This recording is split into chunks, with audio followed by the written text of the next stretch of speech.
Tracy, I'm going to make an appeal to you. And if necessary, I shall do it upon my bended knees. I don't know why you're here. But for Ned's sake, if for nobody else's, don't ruin my future. Ashton, please, you've never done a thing in your life for Ned's sake, but please, darling, go on. I think you know what I'm talking about. The quest. The ridiculous quest you squandered my money on. I did not squander your money. I would prefer to think that I borrowed it. You never change, do you? Tracy, you ought to know that I am getting very close to seeing my dreams come true. And when indeed they do come true, all the money that I have borrowed from you will be returned to you, and Ned will have the most splendid inheritance. However, I do have a number of expenses still ahead of me. Mm-hmm. How could I ruin it for you? You've got to understand that I'm dependent entirely upon Edward and Alan's funds. I think that you could very easily persuade them to pull the rug out from under me. You're absolutely right, I could. Why don't I put my cards on the table? Please. I think you'll be surprised by a couple of them. Oh, will I?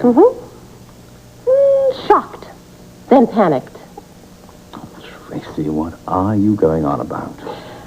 I am here to recover my money. So I will not talk Alan and Edward into backing out on you. I have heard that you're close. But I also know that I'm not going to recover a dime of the money you owe me unless I have a hold over you. A hold over me? Well, how about that we once loved each other very much? Oh, Ashton, that was never a hold where you were concerned. I'm also here to protect Ned's inheritance, among other things. Amongst what other things? Ned's title and lineage. No, goodness, there's no need to protect these things. Ned is, after all, my only heir. I know the truth about you, Ashton. It'll be our little secret. What little secret are we referring to? Do you want to sit down? Will you please get to the point, Tracy? Lord Lawrence Ashton is no more a lord than I am. Do you want me to go on? You are the illegitimate son of parents that indulged in a bigamous marriage. For heaven's sake. You want somebody to overhear this rubbish? Are you completely out of your mind? Your angelic father, Binky. Well, you see, Binky was married to another woman. And he had a legitimate son a year before you were born. He never divorced his first wife, so you and I both know what that makes you. Oh, Tracy. Now, as I've told you, your secret is safe with me for now.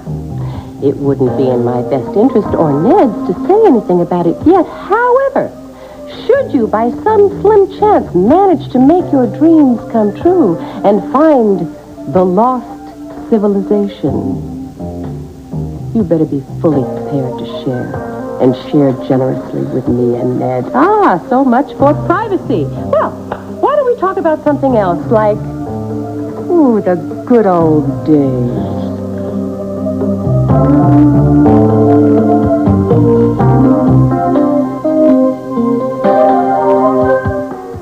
Well, I always knew you were...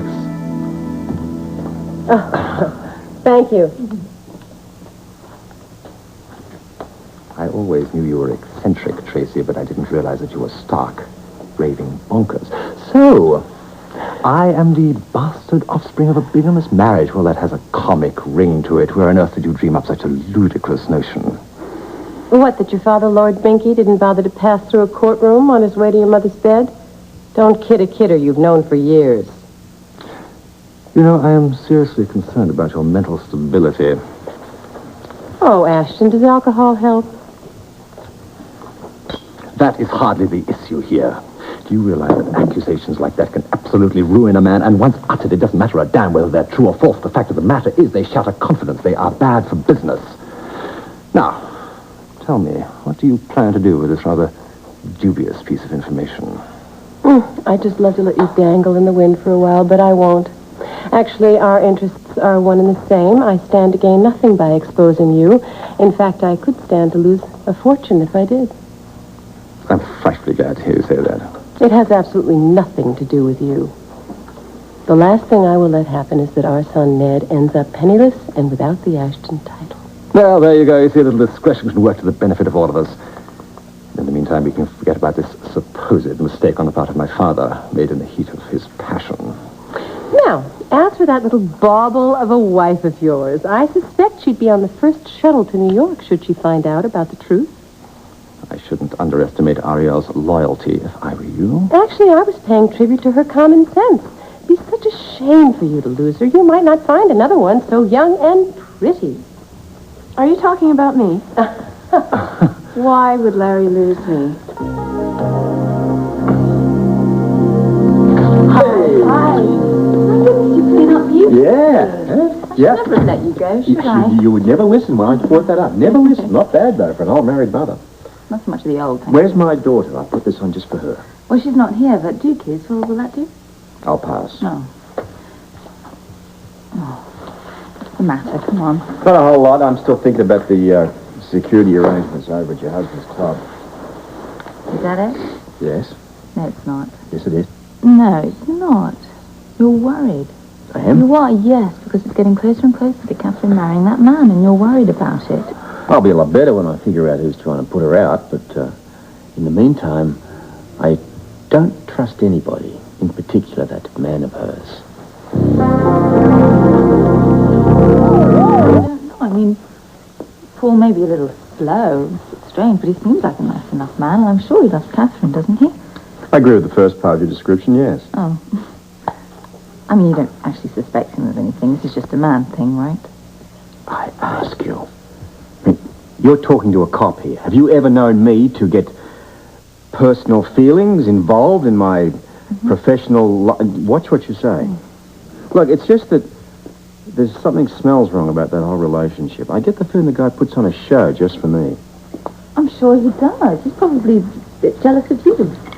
And all this talk about their bloody wedding, I mean, you'd think he was the bride. Maybe he really is after her money, Robert. I mean, if you think that he had something to do with this, he tried to murder her, then that would have mean that he was involved with the other murders, her parents and her sister, and that's serious, Robert. But you're right. I don't think he's the type. In any case, I still don't have anything concrete, neither him or Donna. And the mere mention of that subject sends Catherine right through the roof. That's because she's a very loyal person? Yeah, well, loyalty can get you killed just as easily as stupidity or ignorance. But she'd have to be really stupid if she was going to marry somebody she had the slightest doubt about. Yeah. Oh, Robert, I thought I heard your voice. Oh my, you should wear a tuxedo more often. You think so? Yeah, I told you that. Hey, See? I was That's listening to fine. Yeah, thank you very, very much for having these policemen outside. When all this is over with, I want to take all the men and women who've taken such good care of Anna, Robin, and myself. I want to have a big party at the club, champagne dinner, anything they want. We'll probably pack the place, don't you think? It's what the town needs, one more bloody party. You know, I can't help but feeling a burden to the city, though. Well, between myself and the U.S. attorney, you're covered for the duration of the trial. However, I do have a slight problem. What's that? Manpower. If I could stretch the police academy one more shift, I'd have it made. But as it is, my guys are stretched to the limit. Can't I help? Now I'm feeling guiltier than ever. Don't be. You both still at the front of the line. However, to further complicate my life, I had a rather charming call from Washington. I now have to provide undercover protection for one Nicholas Van Buren. Oh, that's really nice. Was that the bright side of things? Oh, look, I hope you can relax enough tonight to have a nice time. A nice time. All right. A nice time it'll be. I think it's about time I let it all hang out. Oh, don't do that. You'll hate it when I do that, I know. Well, you never know. Perhaps your luck will